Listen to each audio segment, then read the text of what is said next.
Hello, Tim from Fair Play Now on the 13th of January 2023. Before I start, the shopping trip in Birmingham tomorrow, the one relating to the Big V Victims Awareness Month. It's right in the city centre, Chamberlain Square, 1 p.m. So if you can get to that, I think it's going to be a good one. There's going to be speakers there, there's going to be a bit of outreach and probably, I think a bit of a walk around as well. So a worthwhile one to attend, I think. Anyway, I was thinking how we entered a parallel universe, I feel. Somewhere around, I don't know, early 2020, because it seems all the way up until the end of 2019, we were living in one universe. And then somehow, as we came into 2020, around about 3 years ago here, we entered a parallel universe. And what am I talking about?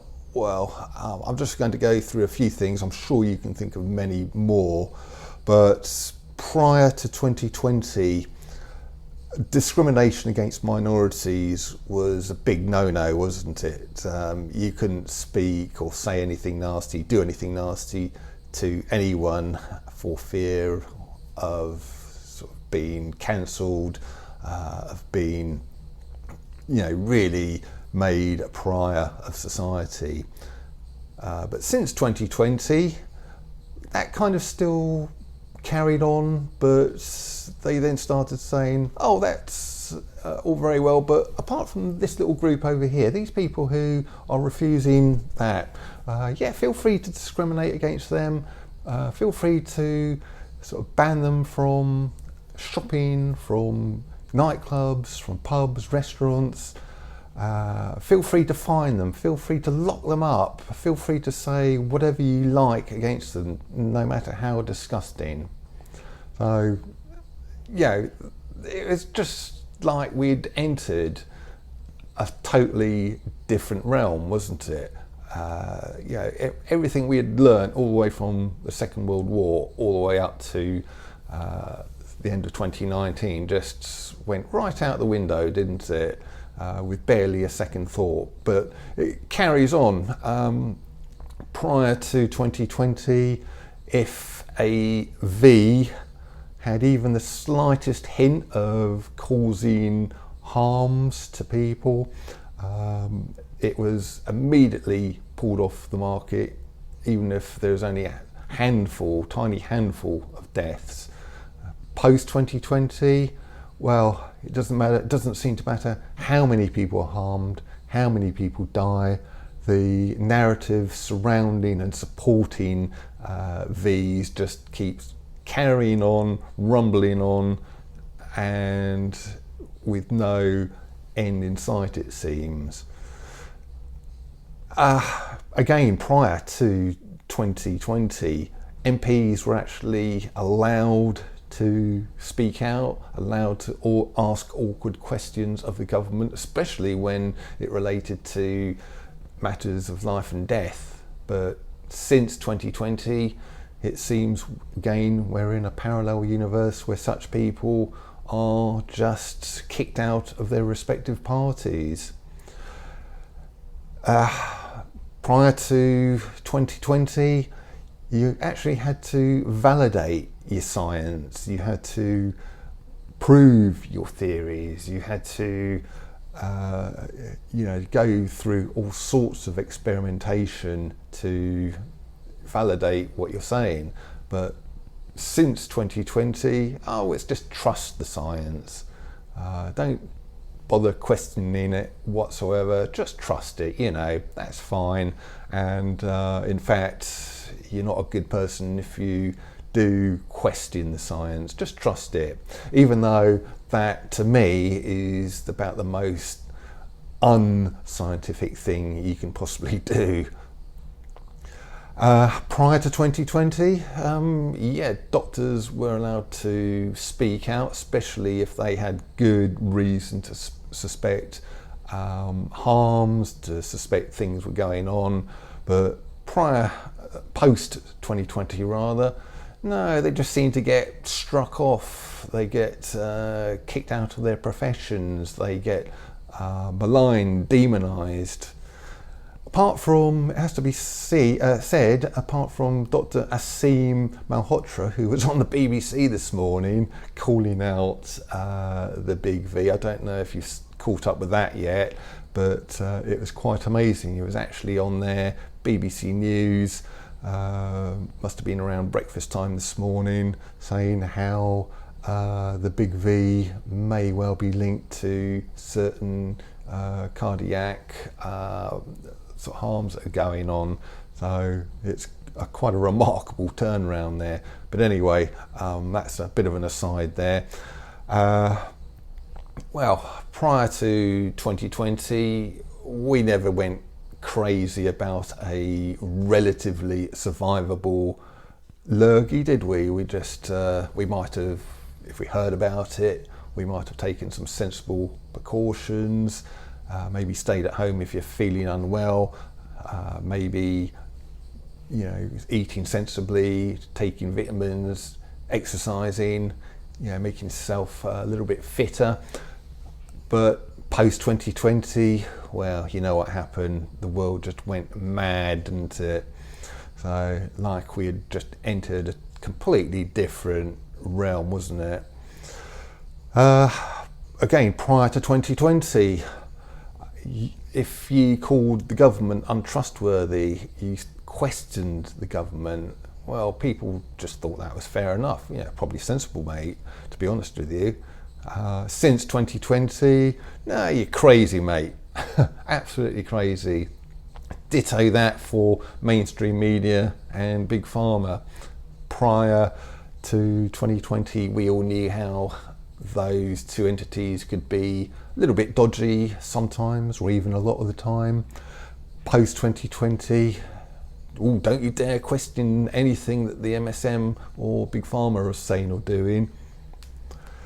Prior to 2020, do you remember those days when mainstream media delighted in reporting on big news and stories which were so obvious, it was as plain as the nose on your face?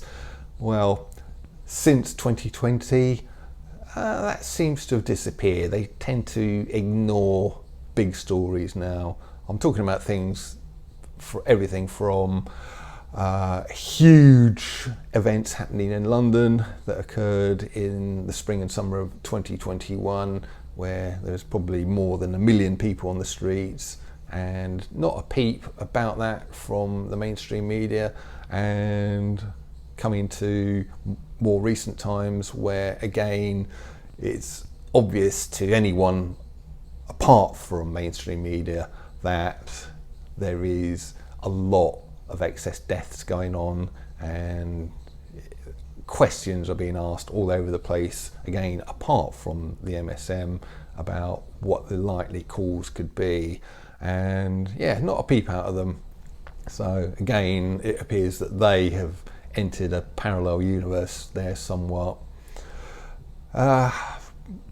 Again, the general public, prior to 2020, if anyone was talking about taking their freedoms away, talking about, I don't know, anything from ID cards to criminalising something that up to now has been perfectly reasonable to do, well, people would be up in arms, wouldn't they? They'd be out on the streets protesting. They'd be sort of screaming at their MPs. The mainstream media would be screaming, and even people used to go off to war, fight and die for their freedoms. But post 2020, it's like, yeah, freedoms, taking freedoms away, our liberty away. Yeah, okay, we're not that bothered. I know what happened there. It really is a parallel universe, isn't it? Again, I don't know about you, but I used to be thought of by people in my circle as being a reasonably astute person who could spot a scam. I used to have people coming to me saying, oh, what do you think of this, Tim? Do you think this is genuine? And I'd look at it and go, nah, it's a scam. Obviously a scam.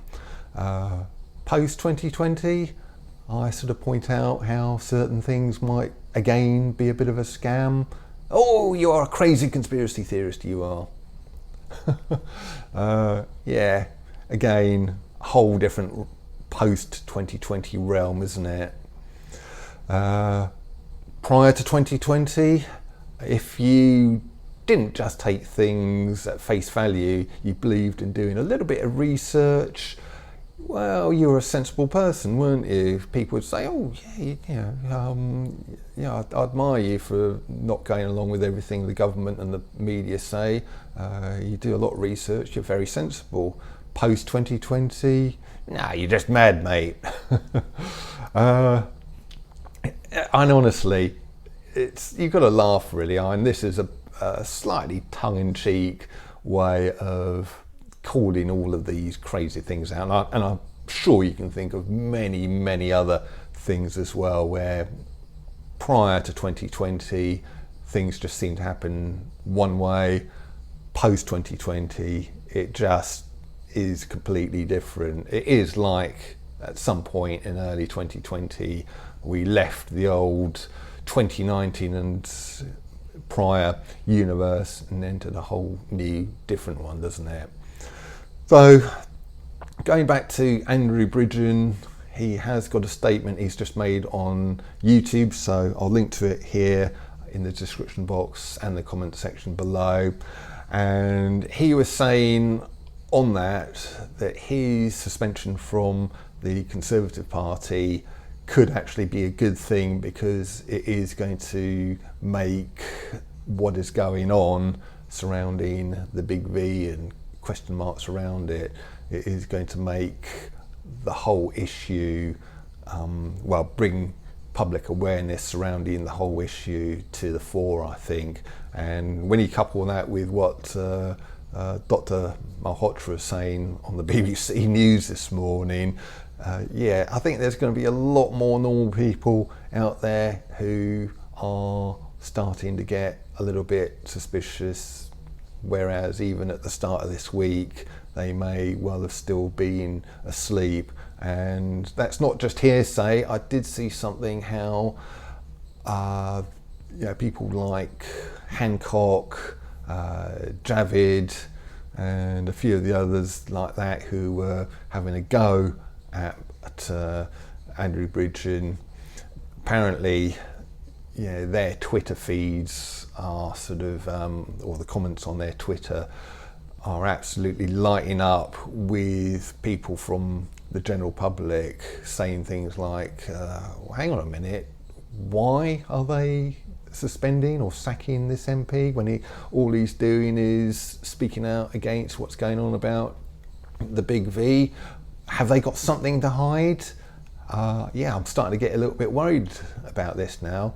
Apparently that has been going on a lot, and if you can verify that, if you've seen evidence of that, please leave it in the comment section below. Are you noticing, thanks to the events of this week, people starting to ask questions when they weren't before?